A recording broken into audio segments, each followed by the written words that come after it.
बिस्मिल्लाहिर्रहमानिर्रहीम, अस्सलाम वालेकुम। मैं असदुल्ला खान हूँ। इस वक्त एक ऐसी क्योस की सूरत हाल है जहाँ पर किसी को कुछ समझ नहीं आ रहा कि क्या होने जा रहा है। इलेक्शन होंगे या नहीं होंगे, सुप्रीम कोर्ट क्या फैसला करेगी, इलेक्शन कमीशन क्या सोच रही है, क्या फैसला कर रही है। तो इस सारे सिनेरियो में एक सबसे बड़ा जो सवाल है वो ये है कि इस्टेब्लिशमेंट क्या सोच रही है और इस्टेब्लिशमेंट के पास मुमकिन तौर पर क्या ऑप्शंस हैं, और इस्लामाबाद और जो इस्टेब्लिशमेंट है वो मुमकिन तौर पर क्या सोच रही है, क्या ऑप्शंस उसके ज़हन में। तो देखिए, मेरे ख्याल में कुछ चार चीज़ें जो हैं, वो चार पॉसिबिलिटीज़ हैं जो इस्टेब्लिशमेंट के दिमाग में इस वक्त चल रही होंगी। इन चारों में से कोई एक चीज़ चल रही हो या चारों बैक वक्त उसके जहन में चल रही हों, ये कहा नहीं जा सकता। या चलें आप इसका एनालिसिस बाद में करें, या चलें मैं भी इसका एनालिसिस इस वीडियो के बाद करता हूँ या आखिर में करता हूँ। लेकिन पहले ये देख लेते हैं कि एस्टैब्लिशमेंट के जहन में मुमकिन तौर पर क्या चीज़ें हो सकती हैं। एक पहली बात तो ये है कि एस्टैब्लिशमेंट क्या, यानी सवाल भी है और ऑप्शन मुमकिन भी है कि ये मुमकिन है कि एस्टैब्लिशमेंट इस वक्त मुकम्मल तौर पर खामोश हो और खामोशी से देख रही हो कि देखते हैं कि सियासी कुव्वतें आपस में क्या करती हैं। एक दूसरे के खिलाफ केसेस बनाती हैं, एक दूसरे को नोटिस करती हैं, अदालतों में घसीटती हैं। एक कहती है कुव्वत के इलेक्शन होंगे, दूसरी कुव्वत कहती है कि इलेक्शन नहीं होंगे। तो जरा देखते हैं कि ये सियासी कुव्वतें आपस में करती क्या हैं, और जब ये लड़ भिड़ के थक हार जाएंगी और फिर हमारे पास आएंगी तो फिर हमें देखेंगे कि क्या करना है, इलेक्शन कराने हैं या क्या करना है, तो फिर हम देखते हैं। लेकिन चलें, जब तक ये हमारे पास नहीं आते इस सोल्यूशन के लिए तो फिर हम भी इंटरवीन नहीं करेंगे। इस सिचुएशन को आप न्यूट्रलिटी नहीं कह सकते कि हम के एस्टैब्लिशमेंट न्यूट्रल है।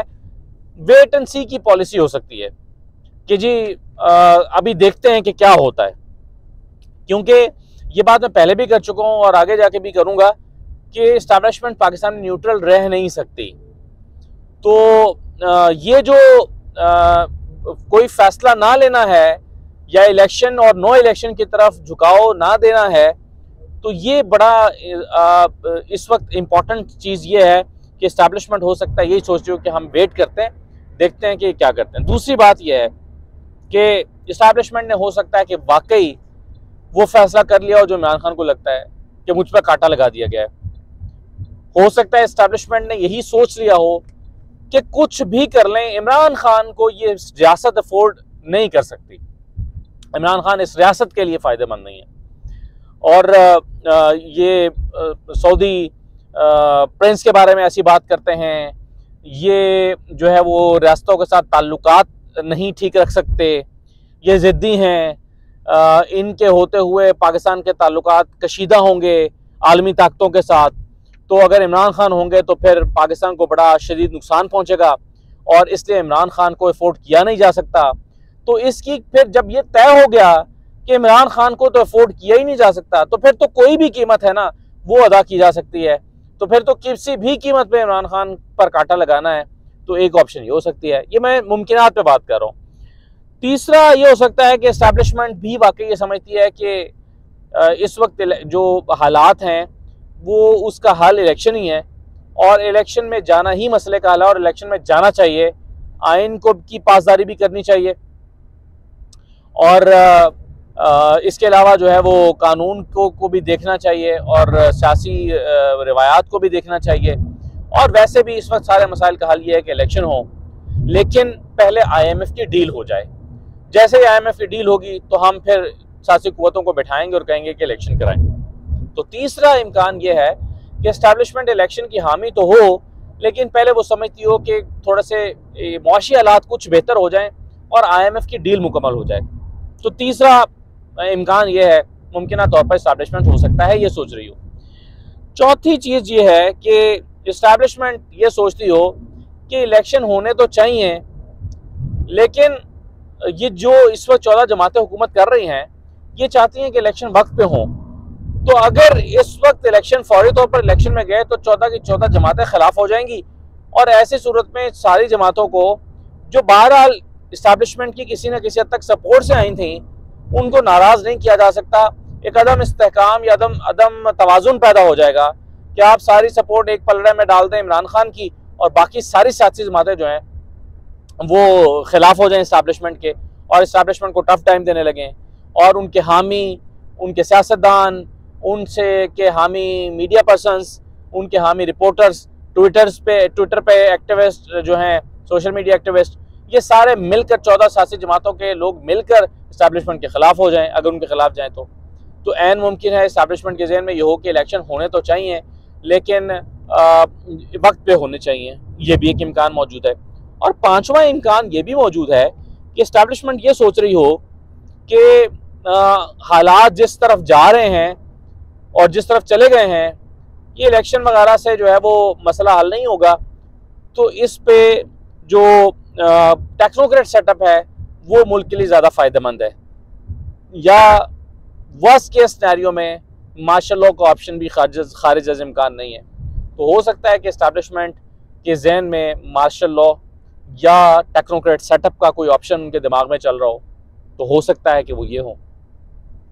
तो ये मेरे ख्याल में 5 मुमकिनात हैं जो इस्टेब्लिशमेंट के दिमाग में इस वक्त चल रही होंगी। अब मसला ये है कि इस वक्त जो जिन लोगों के हाथ में इस्टेब्लिशमेंट आप किसको कहते हैं, ये मैं पहले भी एक दिन बात कर चुका हूँ। इस्टेब्लिशमेंट आप किसको कहते हैं? इस्टेब्लिशमेंट पाकिस्तान में 4 या 5 लोगों पर मुश्तमिल होती है। मैं 5 यानी अगर आप मिलिट्री इस्टेब्लिशमेंट की बात कर रहे हैं, ब्यूरोक्रेसी की बात नहीं कर रहा मैं, अगर कोई मिलिट्री इस्टेब्लिशमेंट है जो अपना रोल प्ले करती है तो वो 5 शख्सियात पर मुश्तमिल हो सकती है। एक दायरा है chief of army staff, 2 CGS chief of general staff जो आर्मी चीफ की कही हुई तमाम बातों को एग्जीक्यूट करते हैं फौज के अंदर, तीसरे लेकिन CGS का ज्यादा रोल फौज के अंदर एग्जीक्यूशन पर होता है, लेकिन सियासी चीजों में और सियासी मामलात में जो ज्यादा एग्जीक्यूशन होती है वो DGI कर रहे होते हैं, और चौथी शख्सियत जो है वो DGC होते हैं, और 5वीं अहम शख्सियत जो है वो DGMI हो सकते हैं।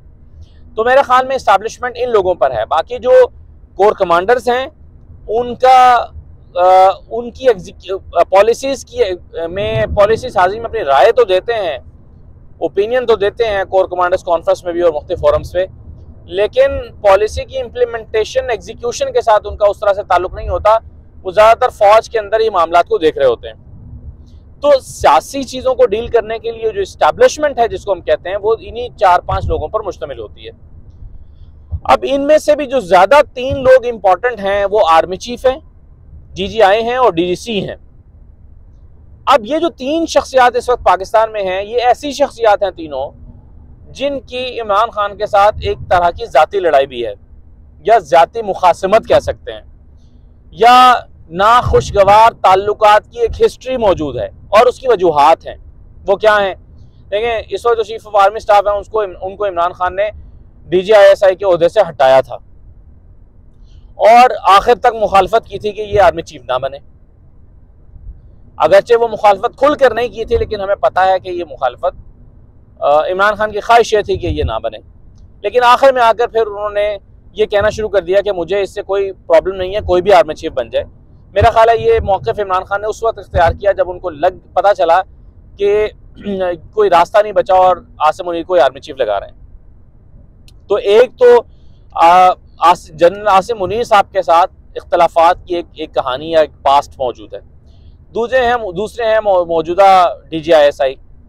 जो मौजूदा DGISI हैं उनको इमरान खान ने जो है वो उनको लगने नहीं देना चाहते थे। यानी पहले आर्मी चीफ को जिनका मैं जिक्र कर रहा हूँ उनको DGISI के ओहदे से हटाया था, इनको जो मौजूदा DGISI हैं इनको लगने नहीं देना चाहते थे, और वो चाहते थे कि फैज़ हमीद साहब जो है वो कंटिन्यू करें। और फिर कुछ अर्सा पहले DGISI ने एक प्रेस कॉन्फ्रेंस भी कर दी थी, और उस प्रेस कॉन्फ्रेंस का सख्त प्रेस कॉन्फ्रेंस इमरान खान के खिलाफ, और इमरान खान ने उस प्रेस कॉन्फ्रेंस का सख्त जवाब भी दिया था एक अवामी इज्तिमा में। तो ये एक मामला है। और तीसरी अहम शख्सियत जो DGC हैं, जो बहुत सारे मामलात को एग्जीक्यूट करते हैं, उनके साथ इमरान खान के ताल्लुकात की कशीदगी का आलम यह है कि उन्होंने अपने ऊपर होने वाले हमले की FIR में उनको नामजद कर रखा है, जो कि हुई नहीं है, लेकिन वो चाहते थे कि इनके खिलाफ ये FIR दर्ज हो। तो जो मुल्क की इस्टेब्लिशमेंट की 3 अहम तरीन शख्सियात हैं उनके साथ इमरान खान के ताल्लुकात का आलम यह है। तो ऐन मुमकिन है कि ये तीनों अहम शख्सियात जो हैं उनका इस बात पर इत्तफाक हो कि इमरान खान को नहीं आने दिया जा सकता। इस बात का भी इम्कान मौजूद है, और इस बात का भी इम्कान मौजूद है कि ये मुल्क के वसी तर मुफाद में ये शख्सियात सोचती हों कि हमारे चलें ताल्लुकात की नौयत अपनी जगह पर, लेकिन मुल्क के मुफाद में यह है कि तमाम सियासी कुव्वतों को अपनी पावर को, पॉलिटिकल पावर्स को एक्सरसाइज करने का मौका मिलना चाहिए। तो ये सारी पॉसिबिलिटीज हैं जो इस वक्त एस्टैब्लिशमेंट के ज़हन में चल रही होंगी। इनमें से कौन सी जो है वो चीज़ प्रिवेल करेगी और क्या चीज़ ज़्यादा सोच रहे होंगे हमारी एस्टैब्लिशमेंट और आर्मी चीफ, इसके बारे में कुछ भी कहना कबल अज़ वक्त है। लेकिन मुझे नहीं लगता कि इससे बाहर कोई स्कोप मौजूद है एस्टैब्लिशमेंट के पास। जो होना है इन्हीं में रहकर होना है। अब देखते हैं कि जो फैसला सुप्रीम कोर्ट से आना है या सुप्रीम कोर्ट ने मामले को टेकअप करना है, उसको कितना एहतराम मिलता है। और अगर एस्टैब्लिशमेंट न्यूट्रल नहीं है और उनका इदारों के ऊपर एक राय, दबाव मैं नहीं कहता, इदारों को एक ओपिनियन मौजूद है, अपनी वो राय का इजहार करते हैं, तो उस राय से जो अदालत है वो कितना इख्तिलाफ या इत्तफाक करती है, ये देखने की चीज़ें हैं और इसको एनालाइज करने की ज़रूरत है। इजाज़त दीजिए, अल्लाह हाफ़िज़।